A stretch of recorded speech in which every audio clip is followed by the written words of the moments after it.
ضرقوا على شي حاجه كانت شي حاجه بغات تجيك خايبه اكثر من 22 سنه. اصلا تحبوا شيء هو شر لكم تسكروا شيء وخيركم. انا ما خارجش بحال هكا تكون خارج بغيت نقول لك بحال هاد الهضره. هادشي حنا ما عرفناش ولا تعلمون.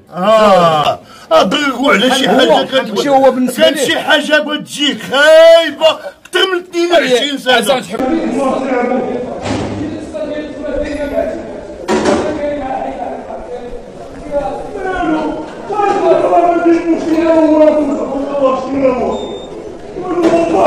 دائما الله تيقول هذا من عنده واحد نطق الله كيكون شباب كيجي عليه يدير الفرج هو الجمهور الكريم هما خوتي المغاربه تساوني وعاونوني هما اللي كانوا محامي تاعي عبد الله سبحانه وتعالى خوتي بغاو يخبروا فيهم وبغاو يطيحوا ولكن خوتي المغاربه هما عارفين النظام.